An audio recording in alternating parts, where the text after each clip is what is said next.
चुपचाप बैठ जाओ, जहाँ जगह मिले बैठ जाओ, थोड़ा ध्यान पे बैठो, दूर दूर बैठो, दूर दूर थोड़ा हट बैठो, जिससे कि भजन में बाधा ना पड़े, एक दूसरे का हाथ पैर ना लगे। बैठ जाओ ध्यान पर।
जय गुरुदेव।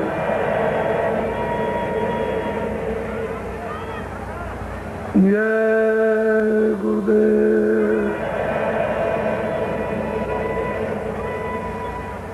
जय गुरुदेव नाम किसका। जय गुरुदेव नाम किसका।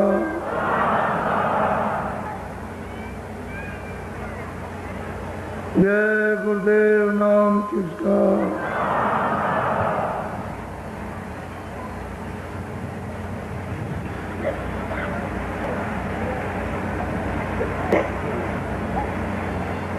बच्चे और बच्चियों,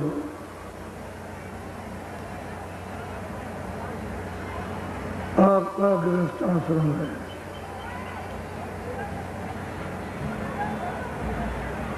इस गृहस्थ आश्रम में आपस में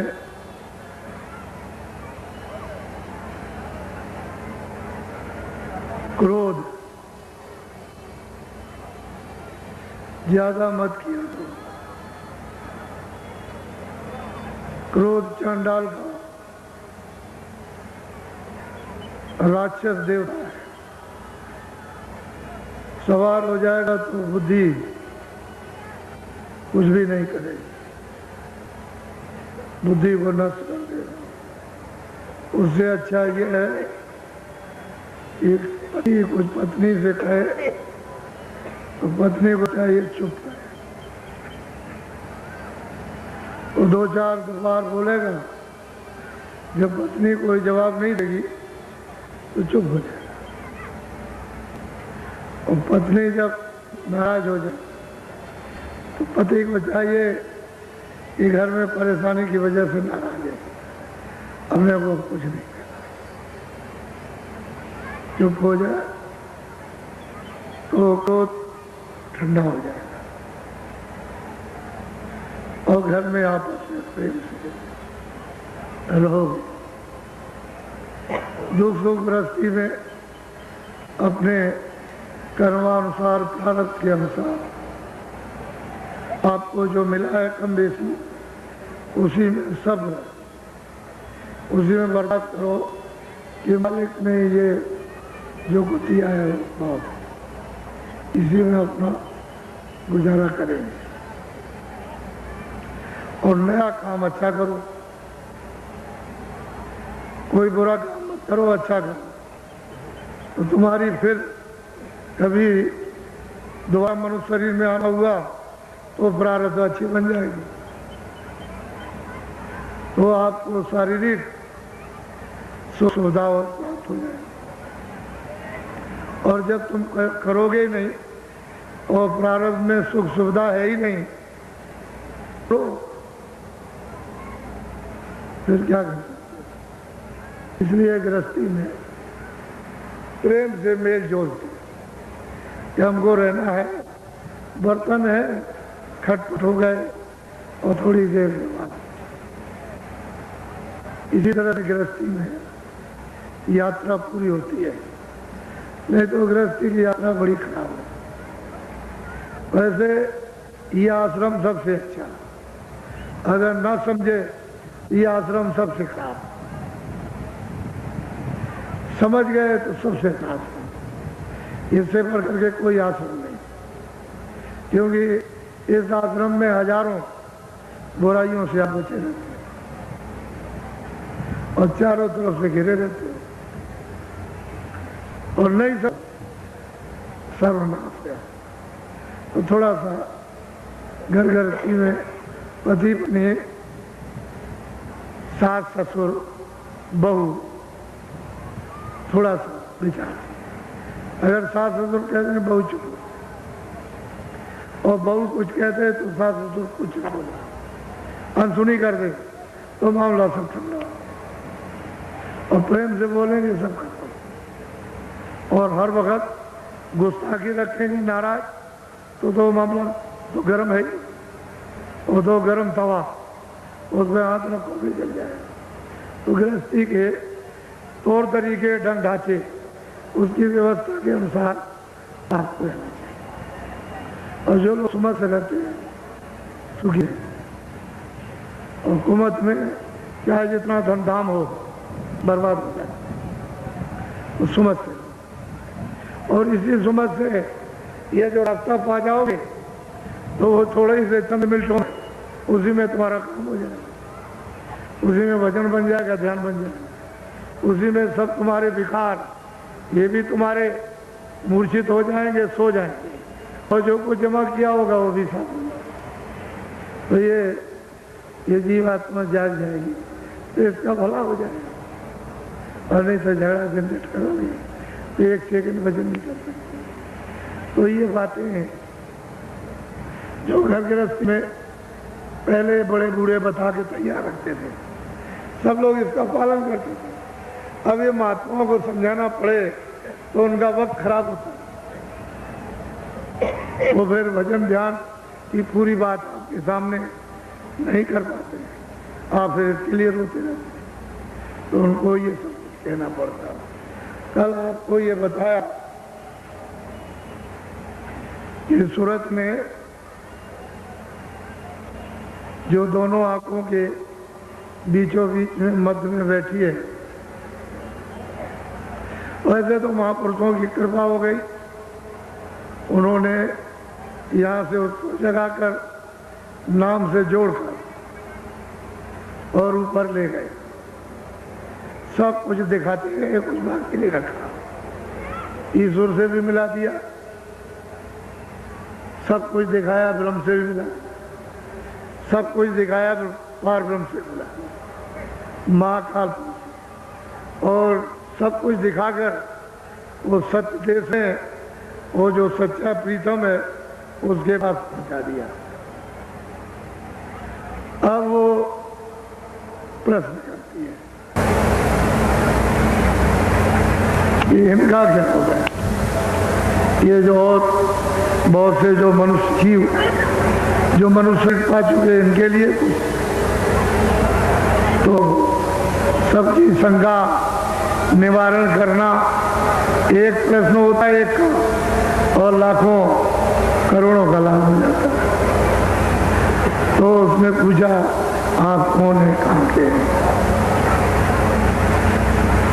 आप यहाँ क्यों आए, वो क्यों जगा रहे, हम कहाँ के हैं, ये सब हमको, आप कहाँ रहते हैं, कौन सा देश है, ये सब उसने प्रश्न किया।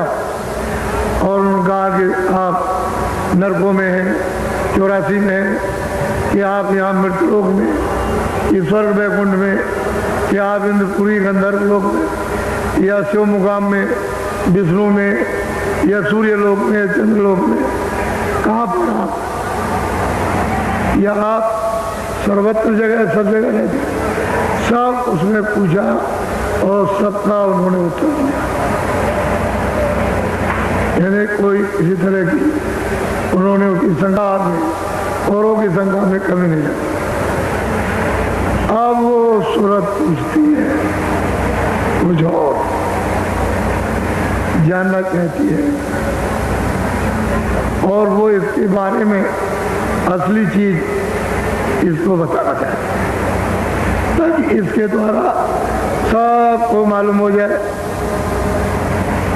जैसे गोस्वामी जी महाराज ने जब उसके कुटी पर जब औरतें गई तो एक को समझा रहे, लेकिन ऐसा समझा रहे कि वो तो समझे समझाए, वो तो समझ रही है और कह भी रही कि संसार महादुखदाई, ये में कोई किसी का नहीं है, ये 4 दिन का निवास है, 4 दिन का वास है, बाकी कोई किसी के साथ नहीं, न कोई आया न कोई जाएगा। लेकिन वो उनको उपदेश कर रहे हैं और ऐसा उसके द्वारा उनको लग रहा है। जो और 5 देवियाँ आई थी उनमें अंदर में जा रहा है।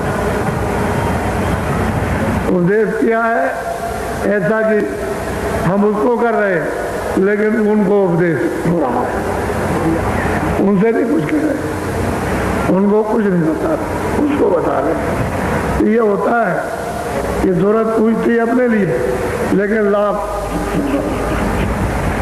फायदा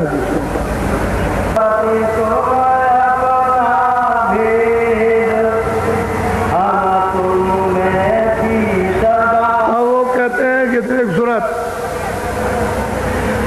तू अपना भेद सुन।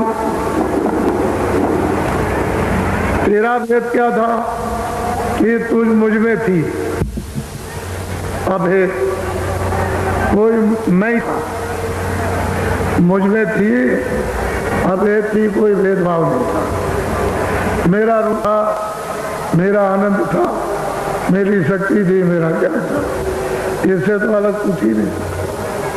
अभेद थी, कोई भेदभाव था नहीं। जो मैं था वो तू, और तू है वो मैं हूँ। अब वो महापुरुष है, उसको उसके प्रश्न का उत्तर देकर समझा, क्यों समझ में आएगा। ये यहाँ से वहाँ पहुँच गए, तब उसकी समझ में आएगा कि उसको ले आएंगे, क्योंकि वो भी है, वो भी है, और वो भी जा रहे हैं, वो भी जा रही। तो वहाँ जब पहुँची तो कोई भेद नहीं, जहाँ की बूंद थी उसी सिंध में फिरा गई, उसमें उसको कोई बूंद नहीं कहता, समुद्र कहते हैं। यही सूरत जब वहाँ पहुँच जाएगी तो समुद्र है, फिर सूरत नहीं है, बूंद नहीं, वो शब्द रूप है, और वहाँ सब शब्द ही शब्द है। तो कहते हैं कि देख सूरत, तू अपना भेद, तू मुझ में अभेद थी, मुझसे अलग तो थी नहीं, इस समुद्र से बाहर तो गई नहीं थी, इसी में थी। बोलो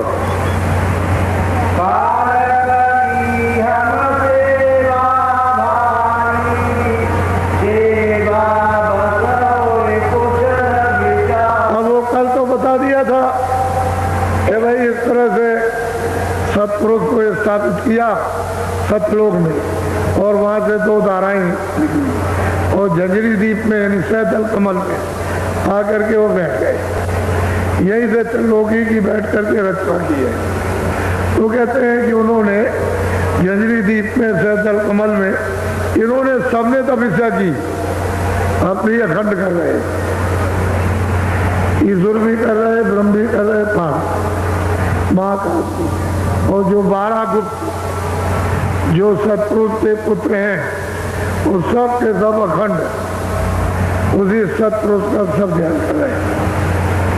तो कहने लगे कि भाई मैंने इन सबको बाहर निकाल दिया, अपने से अलग कर दिया।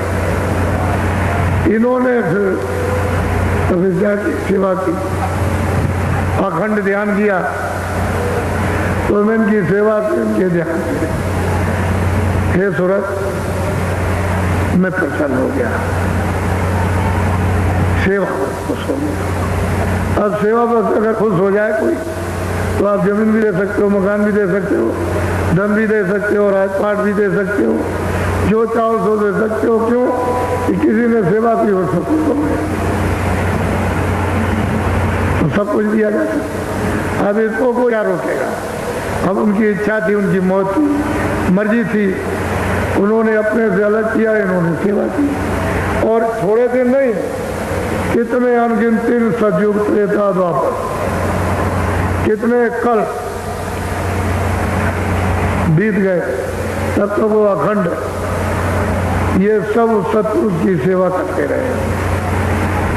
अब वो कहते हैं कि देख लोग में तुम ये पूछ रही है कि मेरा हाल, मेरा समाचार मुझे क्यों सौंप दिया, मुझको क्यों यहाँ भेज दिया, दुख सुख में क्यों बांध दिया। तो उन्होंने कहा कि भाई काल ने मेरी सेवा, उसने बहुत ध्यान किया, मैं उसके ध्यान भजन से, उसकी सेवा से खुश हो गया। तो मैंने कहा कि तुम क्या चाहती हो? तो उसने कहा कि हमको कुछ राज दे दी। कह लगे मैं सेवा के वसीब हूँ, सेवा से प्रसन्न होकर के, और रचना नहीं बैठ सकती थी। तो यही सुरतों जब सुरतें दी जाएंगी तभी रचना होगी, वैसे नहीं। तो मैंने सूरत तुमको उसको सेवा के बस होकर के उसने मांगा और मैंने तुमको उसको दे दिया। सतपुरुष ने, जो सतलोक में, उन्होंने इन सब यानी उसके हवाले कर दिया और सब लोगों में तकसीम कर दिया। जो और लोग हैं सब में उन्होंने दे दिया, ये लो और आप अपना राज करो। इस तरह से तो इन्हीं शब्दों से उतार करके भेजा गया। बराबर सुरतें शब्द से उतरते आएंगी और जब वापस जाएंगी तो शब्द से जाएंगी, नाम से जाएंगी, आवाज से जाएंगी तो आवाज को पकड़ के आई थी और आवाज को पकड़ के जाएंगी। लेकिन यहाँ आवाज हो रही थी, आँख खुली थी, कान खुले थे, तब आप पकड़े हुए थे, देख रहे थे, आते थे जाते थे, कोई पर्दा नहीं था। लेकिन जब आपको अधिकार कर्मों का कर्म विधान बना करके दे दिया पाप उनका, तो आप करने लगे। तो आपने यहाँ ये सब कूड़ा कचरा पाप उससे गंदगी जमा होने से आँख और कान मटमेले हो गए, नाक मटमेली हो गई, बंद हो गई। अब नाम से तुम्हारा संबंध टूट गया, उससे अलग हो गए। तो जो बल्ब जल रहा तो बुझ गया, अब ये जीवात्मा रूपी बल्ब बुझ गया, अब सब ये हो गया। तो मैंने सेवा के बस होकर, हे सूरत, उस काल को मैंने तुमको दी। बोलो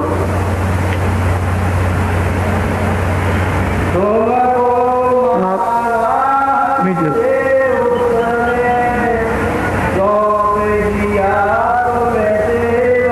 कहते सूरत, ये तो दोनों आंखों के पीछे सब में बैठी है। कह लगे उसने हम सेवा की और मैंने सेवा की उसकी, खुश होकर के और उसको तुमको दे दिया। सुबह बोलो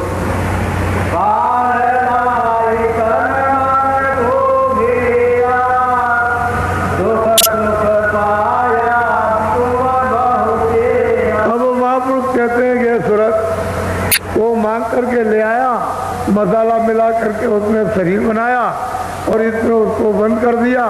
उसने विधान बना करके और हमारे ऊपर गंदगी को जमा करना शुरू कर दिया और यहाँ तन मन में घेर लिया, गंदगी जमा कर दी। बस ये तन और बस ये सूरत यहाँ की यहाँ ही बंद हो गई किसी जड़ में। अब उसने कहा कि तुम जो अच्छा बुरा करोगे या किया है, मैं उसकी दूसरे तन में, दूसरे शरीर में, दूसरे जिस्म में मैं तुमको वहाँ बंद करके सजा दूंगा। अच्छा तुम सब भोग लोगे, जब सजा पूरी आपको मिल जाएगी जो आपने किया, तो मैं इसको, इस शरीर को फिर दूंगा और फिर इसमें पाप पुण्य करोगे फिर मैं बंद करूंगा। तो उसने लिया करके यहाँ और तन मन में उसने ये कर्मों का विधान बनाकर अधिकार देकर चारों तरफ से हमको गंदगी जमा करके घेर दिया। अब हमको जाने का रास्ता नहीं मालूम कि हम किधर से आए। सही बात है, किसी को पता नहीं, पढ़ने लिखने वाले को बेचारे को क्या मालूम होगा। उसे क्या, बहुत प्यार से सभी सुरतों को, सभी जीवात्माओं को वो समझा रहे हैं। बोलो तो काल तो आपका है नहीं, ईश्वर आपका नहीं, खुदा आपका है, जिसको गाड कहते हैं वो आपका है। ये सूरत उसकी नहीं है। जो जब ले आया तो आपका देश नहीं, ये आपका देश नहीं है। वो मसाला ले आया, उसने मसाले को तरतीब से उसकी तय जमाई। जब वो त्रिकुटी स्थान पर ऊपर से बाजों को पकड़ करके ले आया तो वहाँ ब्रह्म स्थान पर ले आके बैठा दिया भंडार को। तो वहाँ उसने बादलों की गड़गड़ गर्जन और मृदंग इसकी आवाज पर उतारा इन जीवात्माओं के भंडार को सब। तो वहाँ कितनी आवाजें, जब आवाज को नीचे ले लिया तो फिर इसका बोध ये हुआ कि शब्द स्पर्श रूप रस गंध, ये इसका ये पता चला शब्द क्या है, रूप क्या है, रस क्या है और गंध क्या है, स्पर्श क्या है। एक कपड़ा तो शब्द स्पर्श रूप रस गंध का बना दिया। पहले तो इसका कोई कपड़ा नहीं था।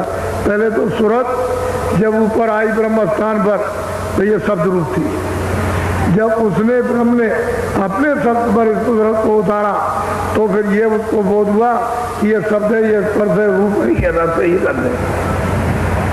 एक कपड़ा एक कारण बहुत बारीक है कि पता भी न चल सके, कपड़ा पहन लिया, इस सूरत के ऊपर में डाल दिया। फिर उसको सैतल कमल में लाकर निरंजन भगवान ने त्रिकुटी सैतल कमल स्थान पर जब अपने शब्द पर नीचे उतारा तो घंटा शब्द। यहाँ जैसे ही उन्होंने नीचे उतारा वैसे उन्होंने 9 तत्वों के कपड़े को पहना दिया। शब्द स्पर्श रूप रस गंध 5 तो ये हो गए। और यही से मन बुद्धि चित्त और अहंकार ये इसी के साथ में लगा दिया। यहाँ से लगा बुद्धि और चित्त अहंकार सैतल कमल। यहाँ से सैतल कमल जहाँ निरंजन भगवान खुदा जहाँ गाड बैठे हुए हैं वो मतलब है कि यहाँ से लगाया उन्होंने। तो 9 तत्वों का कपड़ा हो गया। तो 5 तो वो पहले तो कुछ नहीं था, फिर 5 पहन लिए, फिर उसके बाद में 9, फिर नीचे और उतारा तो अपने सब को छोड़ करके ब्रह्मा विष्णु महादेव के सब पर उतार दिया। तो वो 17 तत्वों का 10 इंद्रियां चतुर्संताकरण मन बुद्धि चित्त और 10 इंद्रियां और 3 गुण रजोगुण तमोगुण सतोगुण, ये 17 तत्वों का कमरा। अब आप ये देखिए, एक के अंदर एक, एक के अंदर एक, एक के अंदर एक। जब यहाँ मृतलोक में उतार करके ले आए यहाँ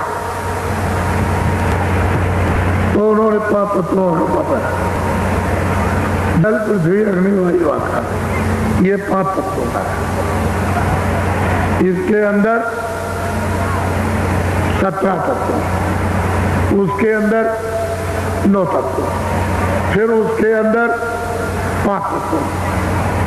जब ये ब्रह्म स्थान पर पहुंचकर जब इस शब्द को छोड़ देती है और ऊपर की जब उसको आवाज मिलती है तो ये बादलों की गरज और मृदंग इसको छोड़ करके और पिंगली सारंगी जब उसको पकड़ती है तो इससे बहुत प्रिय मधुर और मीठी, बहुत प्रिय, बहुत मधुर, बहुत मीठी और बहुत आकर्षक आवाज। तो जैसे ही उसने उसको पकड़ा तो इसको छोड़ दिया तो खोल उतर गया। जब इस खोल को उतारोगे घंटे संग की आवाज में ले हो जाओ तो ये खोल उतर जाएगा जीते जी। ऊपर चलोगे तो फिर 17 तत्वों का खोल, जब स्वर्ग वैकुंठ पार करोगे तो 17 तत्वों का खोल उतर जाएगा। और सैतन कमल में जब दर्शन निरंजन भगवान का 3 लोक के मालिक का जब करोगे और वहाँ से फिर ऊपर की आवाज़ पकड़ोगे तो वो 9 तत्वों का कड़ा उतर जाएगा। यही से उतरेगा, उसके उतारने का यही धाम है। ये मकान, ये जो किराए पर आपको मिला, तो जब उसको उधर से ऊपर भी उतार दिया तो फिर ब्रह्म स्थान पर पहुंची, वहाँ सरते स्पर्श रूप भर रस्ते करने, उसका उस मंडल पर पूरा बोध होता है, पूरा का पूरा। जैसे ही उसने ऊपर की आवाज़ पकड़ी और उसमें जैसे ही लय हुई तो फौरन उधर चली गई। जब उधर जाएगी तो गुणातीत हो जाएगी। ये जितने भी पाप उसको बांध नहीं सकते, वो पार हो गई, क्योंकि कपड़े को उतार दिया और सत्य रूप हो जाती है।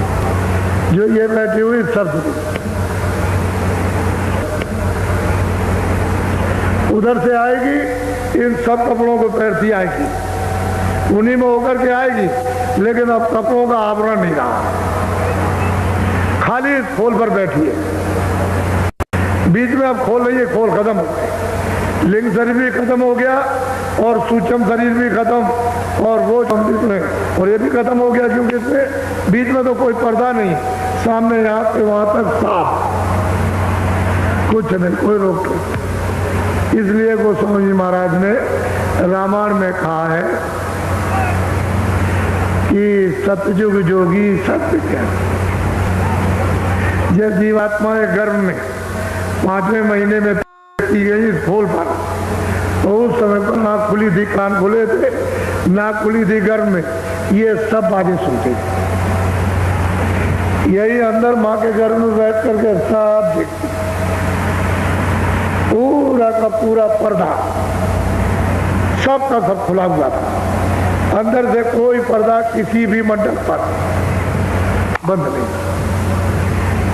जैसे ही 9 महीने का बच्चा शरीर लेकर के माँ के पेट से बाहर आया था, जोगी विज्ञानी कर अर्धम सब हरि ज्ञान सब पार जाते थे। उस समय तो कोई पाप था नहीं, वेद कतरेव शास्त्र थे, अच्छा बुरा सत्य सत्य न्याय अन्याय। ये तो बहुत समय के बाद, कितने युग बीतने के बाद और कितनी जीवात्माएं पहुंच गई वापिस।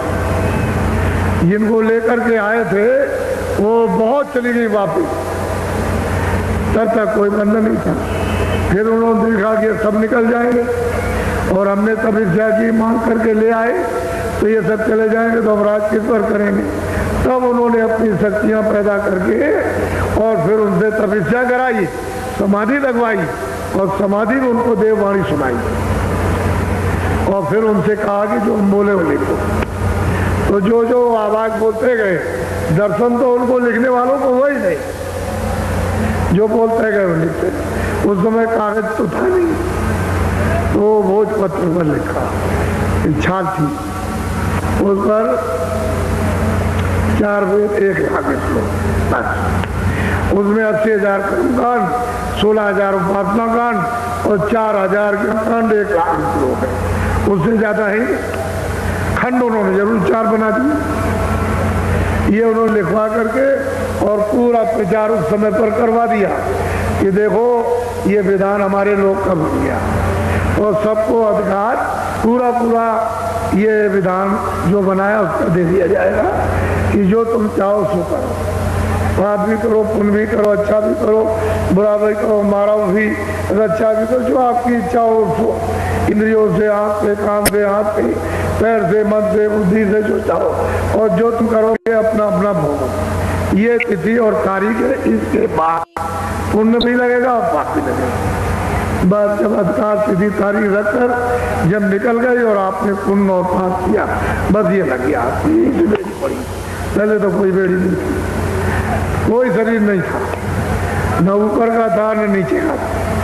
उनमें से चारों शरीरों में न कारण न सूक्ष्म और न मतलब ये कि लिंग न कुछ, खाली खोल पर ये यहाँ बैठे और सीधी हो जाती किसी तरह कोई बंधन नहीं, सबका दफ्तर, ईश्वर का भी, ब्रह्म का भी, पार ब्रह्म का भी, सबका। स्वर्ग में भी जाएगी, वैकुंठ में भी जाएगी, ब्रह्मांड में भी जाएगी और पार ब्रह्मांड में भी, परे भी जाएगी। कोई रोक टोक किसी भी देश में, किसी अनंतों लोकों में जो इतने बड़े बड़े कोई। और आपको दे दिया कर तो आपने ये पूरे कचरे करने से ये साफ पर्दे डालने थे। तो इसमें कुछ ऐसे कि जो यहाँ बांध के रखेंगे, कुछ ऐसे उनमें से कर्म है जो मतलब ये है कि लिंग शरीर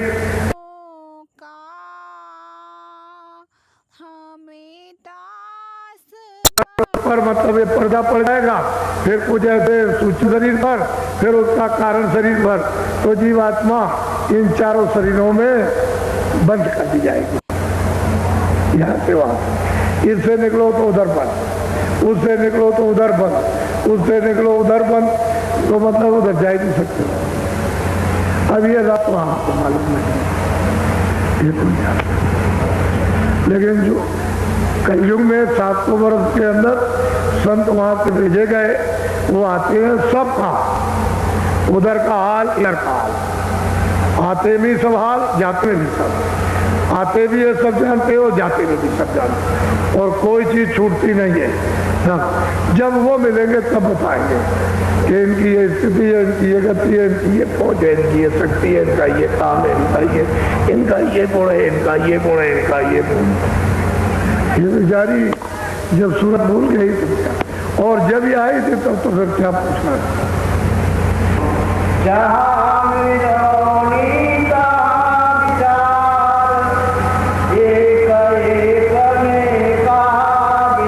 अब वो कहते हैं जहाँ मिलोनी है, अभी स्कूल की मिलोनी है तो वहाँ अलग अलग भिन्न है, जहाँ मिलोनी वहाँ विचार, और जहाँ मिलोनी नहीं है वहाँ कोई विचार नहीं।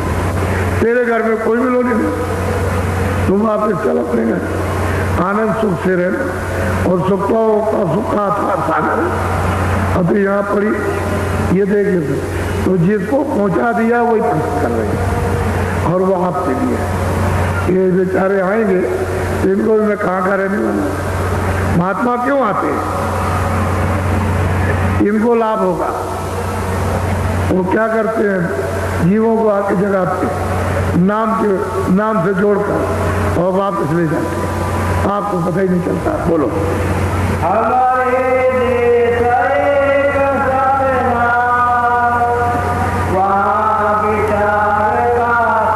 अब बिल्कुल साफ कहते हैं कि हमारे देश में सत्य ही सत्य का पसारा, वहाँ कुछ नहीं, कोई विचार, कोई असत, कोई छल कपट, कोई फरेबे, कुछ नहीं वहाँ।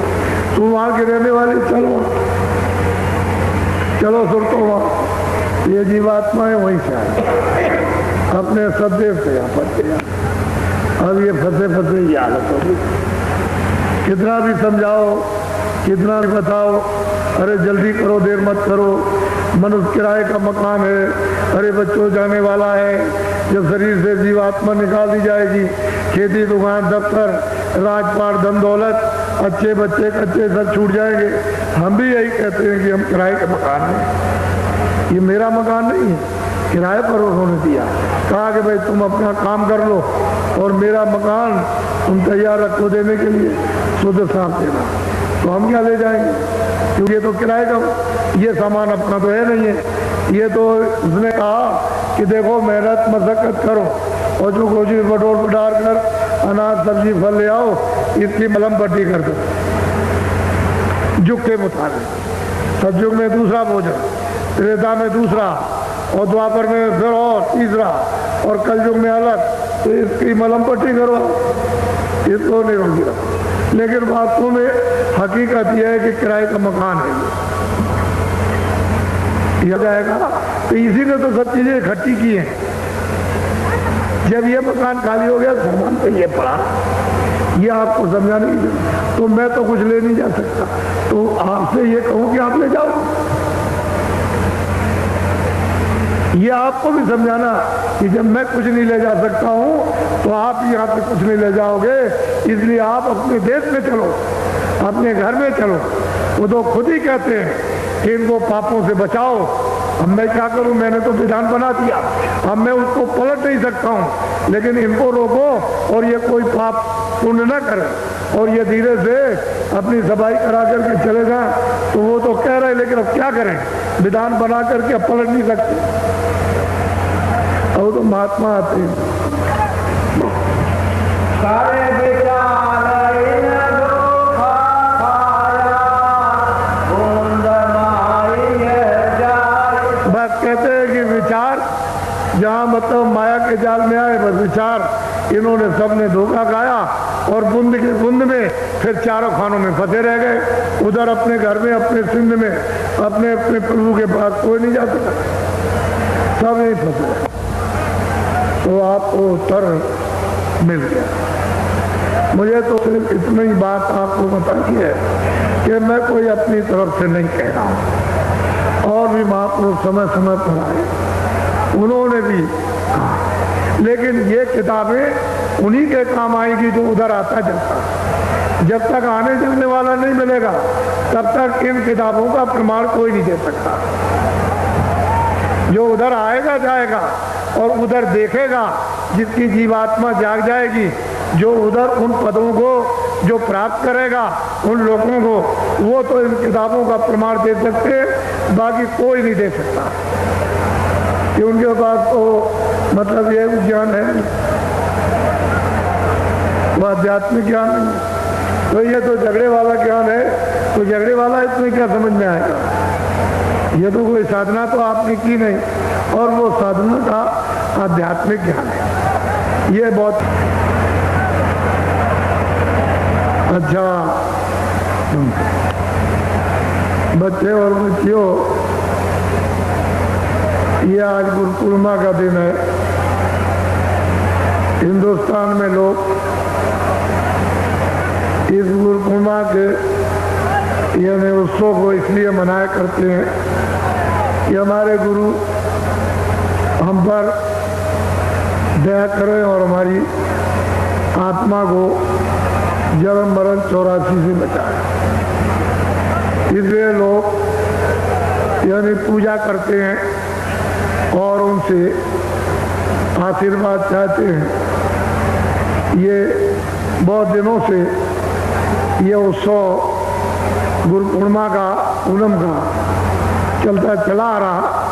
उस समय के लोग तो कुछ जगे हुए थे, तब उन्होंने ये रखा था, लेकिन अब आपने इसको मतलब ये है कि एक बाहरी त्योहार बना दिया। ये बाहरी त्योहार नहीं है, अंतर जीवात्मा के कल्याण का त्योहार था, कल्याण का नहीं था। ये नीम सारण है 88,000। अब तो आप उसको भूल गए हो। चरितार्थ में भी, वास्तव में कहने में भी आपके नहीं आता कि 88,000 ऋषि आए थे, इस तरह की मंत्रणा की थी। तो लोग इसको बहुत कम देश में जानते हैं। लेकिन इतना बड़ा समुदाय जो आपका इस समय पर आपने कभी भी यहाँ नहीं देखा, वो आपके समझ। मैं तो कुछ इसके बारे में कहना नहीं चाहता हूँ, लेकिन आपके सम की चर्चाएं आपस में ये हो रही हैं कि जब से द्वापर खत्म हुआ होगा, जब से यहाँ पर ऋषि आए होंगे, उसके बाद तो इस तरह का दृश्य कभी आया नहीं। मैं यही बात, एक पवित्र स्थान की पवित्रता को सब लोगों को रखना ही चाहिए था। इस भूमि के लोगों को वो काम करना चाहिए था कि उच्च कोट मानवता, मनुष्यता का, सत्यता का, आदर का, सेवा का, सद्भाव का और आत्म कल्याण का। अगर ये आप पकड़े रहते तो कहीं ना कहीं से महात्मा आ जाकर और जल्दी से तुम्हारी जीवात्मा को उठा लेते और ले जाके पहुंचा देने लगती। तो स्थान की गर्मा मतलब है कैसे आलोक हो जाती है विकारों, बुराइयों, छल से, कपट से, फरेब से, जीव हिंसा से, मनुष्य के धोखे से, झूठ छल से, ये उस स्थान की गर्मा आलोक हो जाती है। लेकिन ये सृष्टि है वो ऋषियों मुनियों की, प्राचीन संतों की अपनी, तो इसमें कोई ना कोई तो आता रहे, कोई कोई आए। तो ये दृश्य आपके साथ कितने आदमी टेंटों में, ये पूरा का पूरा यहाँ की आपने कहा कुछ नहीं। इसलिए मैं कोई संसारी आदमी नहीं, मैं पहले भी नहीं था। मैं ये कहा करता था कि मैं संसारी, उतनी तो बात आपको बता सकता हूँ जितने फंसे हुए हो, लेकिन मैं संसारी नहीं। मुझे संसार की कोई इच्छा भी नहीं। इतनी इच्छा है कि तुम जाग जाओ, ये जीवात्मा शुद्ध साफ होकर अपने घर की तरफ चल पड़े, इसका भला हो जाए। ये तो सेवा की इच्छा है, लेकिन और कोई इच्छा है। और तो एक किराए का मकान जो मेरे भाग का है बना दिया, वो तो मुझे उतनी इसकी सेवा के लिए रोज मिलेगा, एक श्वास लेके उसको मिल जाएगा। बाकी उसका त्याग है कि हम वो चीज़ जो मिल रही है उसको किसी और काम में लगा दें और किसी के काम में आ जाए तो अच्छी बात है। ये दृश्य आप देख रहे हो। और हमने कल भी कह दिया, हम नीम सारण के निवासी, आसपास के आपके जो बड़े बड़े गांव हैं चारों, वहाँ के जितने भी हिंदू मुसलमान छोटे बड़े व्यापारी हैं, काश्तकार हैं और दफ्तर वाले, हमारी किसी से कोई शिकायत नहीं। हम तो ये यहाँ जान गए कि सब लोगों ने सहयोग दिया, सबकी सद्भावना श्रद्धा उमड़ी, श्रद्धा का स्रोत अभी यानी दलदलाने लगा, जमीन में दलदलाने लगा। श्रद्धा का स्रोत यानी जमीन जो कड़ी थी वो मुलायम हो गई। हृदय रूपी जमीन बहुत सख्त, बहुत कड़ी थी, वो अब बिल्कुल एकदम मुलायम हो गई। इसी में तो श्रद्धा का स्रोत बहने लगेगा। जैसे ही श्रद्धा बहेगी, अरे कितने लोगों का कल्याण हो जाएगा। आपने सबने सहयोग दिया, हम सबके पूरे पूरे आभारी हैं। और आपकी सब सहयोग की सेवा जो कुछ भी सबने की, कर्मचारी, अधिकारी, सेठ, साहूकार, काश्तकार, छोटे बड़े, हिंदू मुसलमान, कोई भी हो, कोई वर्ग के मनुष्य, इंसान, आपकी वो जो सद्भावना की श्रद्धा सेवा, वो हमारे सिर भाते हमारे। हम आपके सबके लिए उस प्रभु से प्रार्थना करेंगे कि इनका आत्म कल्याण होना चाहिए, जीवात्मा मनुष्य शरीर में जगे। इतना तो हो जाए कि कल रात को अगर मान लो समय पूरा हो जाए, शरीर छोड़े, हिंदू मुसलमान, छोटे बड़े, अमीर गरीब, तो कम से कम इनकी जीवात्मा की उस समय पर हिफाजत, रक्षा, संभाल हो जाए, संभाल हो जाए। फिर आज 84 न जा सको नरकों में। काम तो नरकों में जाने के किए, लेकिन नरकों में जहाँ सको ऐसी संभाल हो जाए। तो अब थोड़ा तो कुछ ना कुछ हाथ में कुछ आपको पकड़ना ही पड़ेगा, क्योंकि बिना हाथ में पकड़े टिकट के जो आएगा पूछने कि भाई लाओ टिकट तुम्हारा किधर है, तो कम से कम टिकट तो दिखा दोगे कि ये टिकट है, हमको किसी ने दिया। वो टिकट को जब देखेगा कह लगे अच्छा, कुछ बोलेगा नहीं तो मतलब ये पता नहीं उसके हाथ में त्रिशूल हो, तलवार हो, क्या चीज हो, किस तरह की हो, तो मतलब ये टिकट दिखाया वे कुछ नहीं बोलेगा। जब नहीं बोलेगा तो ये समझ लेना कि हमारी समाज। उसके लिए हम आपको अभी बता देते, हमारा पूर्णिमा का ये 10 दिवसीय जो कार्यक्रम इसके साथ जुड़ा हुआ है, महामानव प्राच्य नीम सारण की। तो आप लोग बड़ी मतलब ये कि प्राश्चित हमको क्षमा कर दीजिए, माफ कर दीजिए, हम अब गलती नहीं करेंगे और अब हम अच्छे काम करेंगे और हम भजन करेंगे। तो आपको भजन का रास्ता हम बता रहे हैं, हम इनकार कब करते, हम आपको भजन का रास्ता देंगे, आप भजन करें और जल्दी से छुटकारा हो जाए। तो दोनों तरफ से, इधर आपने भी प्रार्थना की, इधर मैंने भी प्रार्थना की दरवाजे पर, उसने उधर से सुना भी कि इधर से ये भी प्रार्थना और आप भी प्रार्थना अपनी माफी की कर रहे हो, तो दया तो संभावी जुड़ जाएगी। फिर उसमें संदेह वाली बात नहीं, लेकिन प्रार्थना तो करना चाहिए। अब आप वैसे ऐसे ही करोगे तो मन से और शरीर से कुछ नहीं होता। इस जीवात्मा से प्रार्थना करो। ये हरि का दरवाजा यहाँ इस जगह, यही प्रार्थना करो और यहीं पर चेतन जीवात्मा को चेतन दरवाजे को पटको, खटखटाओ, इस तरह से जोर से बुलाओ। ऊपर से आवाज देगा कि सूरत, ये मेरी आवाज है, तू इसको पकड़ ले और पकड़ के मेरे पास आ। वो जरूर बोलेगा। जब तुम खटखटाओगे तो आवाज देगा मैं इधर हूं। जब वो आवाज दे तो उसको पकड़ लो। वो तुमको बुलाएगा अपने पास पहुंचने के लिए। मेरी आवाज को पकड़े आओ, चलिए आओ, पकड़ कर। और जहां मैं बैठा हूं उसी आपको पकड़े आओ। मुझ में से जो आवाज निकल रही तो मेरे पास आ जाओगे, मेरा दर्शन हो जाएगा। सीधा सीधा तो मोटी बात है। वैसे आज भी लोग आ रहे हैं, लिख करके भेजा है कि स्पेशल गाड़ी दिन में 12:15 बजे ऐसा कुछ काम, तो आप जानकारी प्राप्त, चलो 12 बजे सही। अब वो तो कागज हमको मिल जाएगा तो 12 बजे समझ तो आप पहुंचे। गाड़ी यहाँ से जाएगी, वो इतना बगैर स्पेशल बस कार ये वो लगाए हुए जल्दी नहीं खिंचेगा। इसको, इस समूह को देखो कि कितना ये मैदान में है और कितना टेंटों में भरा हुआ है। ये आप इसकी गिनती नहीं कर सकते। चाहे आप 1000 आदमी लगा दो और चाहे 10,000 लगा दो, बच्चा इसकी गिनती नहीं हो सकती है। ये अनगिनती है। आपको ये पता नहीं है इस बात का, हम जानते हैं उसको। कल नाम दान लेना। आज अब थोड़ा सा भजन करूंगे।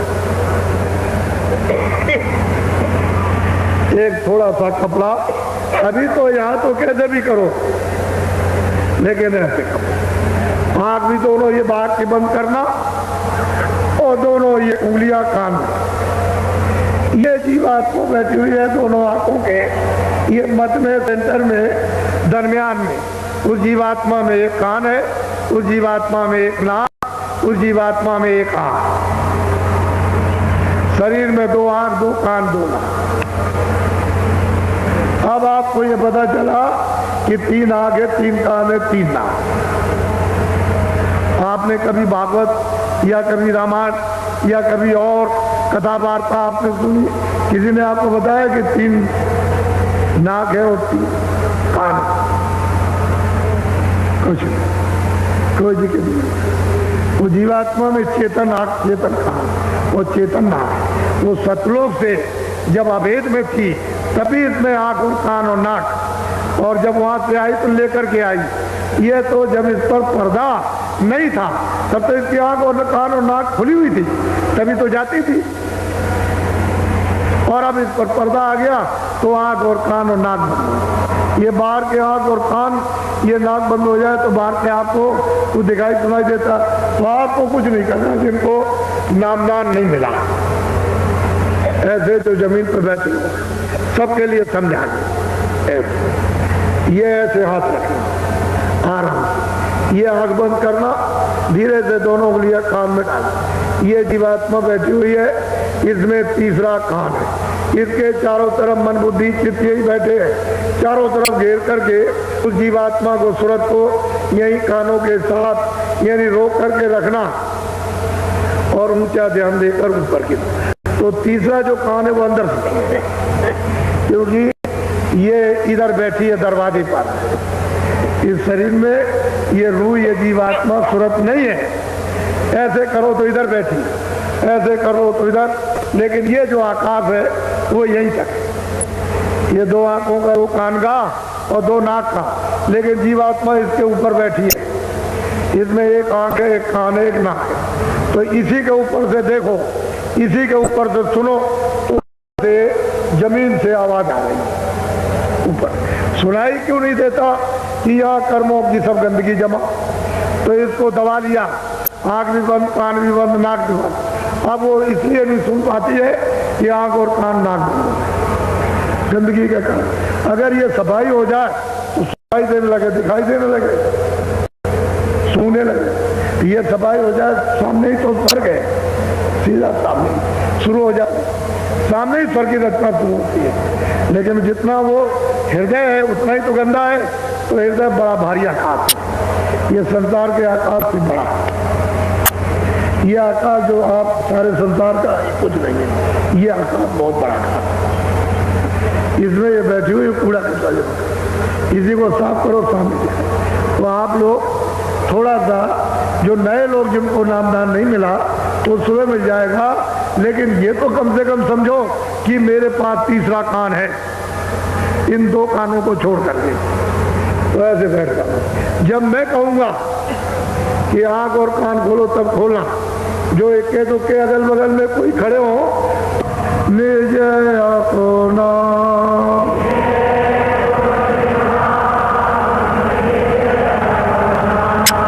गुरु की तरह जड़ कर ले,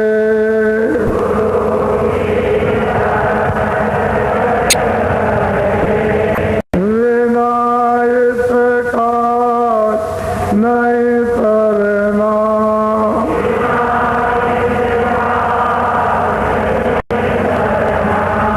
लोभ और मान क्यों चाहे,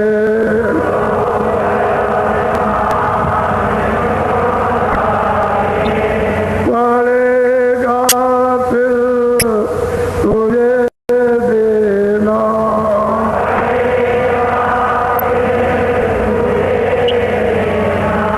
कर्म जो जो करेगा तू,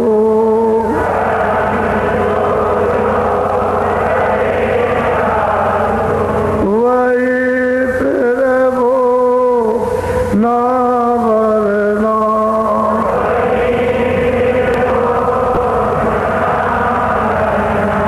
जगत के जाल से ज्यों त्यों,